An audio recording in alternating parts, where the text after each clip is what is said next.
দ্বিতীয় স্বামী বাড়ি আসছে, এই বাড়ির লোকজনে আশেপাশের লোকজন ডেকে ধরছে, ধরে আটকাইছে, ছাড়ে না। তারপরে আমি থানায় গেছি, টাকা চাইছে, টাকা দিতে পারতেছি না, তখন আমি ধরে গেছি, নিরাশ্রয় গেছি।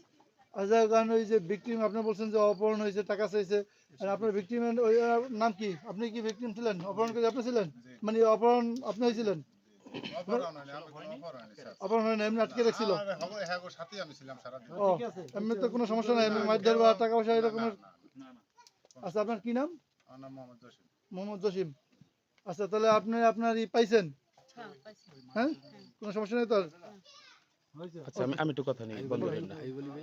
আপু, আমি একটু কথা বলি। আমি জানতে পারছি যে আপনার বাসায় একজন মেহমান আসছে, পূর্বে তিনি আপনার স্বামী ছিল।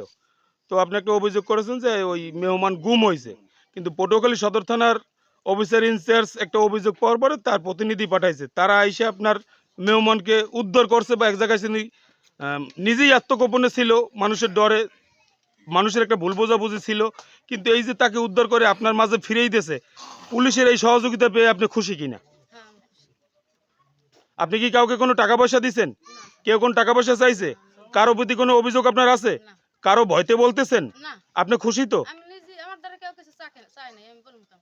আচ্ছা, এই আপনি কিছু বলবেন? না, কোনো সমস্যা বলবো না। আর আপনি যে কাজটা করছেন, এই যে একা এখানে বেড়াইতে আসছেন, এটা আপনার ভুল হয়েছে, আপনি কি বোঝেন যে ভুল হয়েছে? এই ভুলে কি আর থাকবেন? থাকবেন না। আপনি তো তার বর্তমান স্বামী, আপনার কোনো অভিযোগ আছে এই বিষয়ে? আপনি খুশি এই যে মীমাংসা হয়েছে, পুলিশ যে সহযোগিতা করছে, খুশি? গণমাধ্যমের কাছে কিছু আপনার অভিযোগ আছে দেওয়ার, না আপনি খুশি? ধন্যবাদ।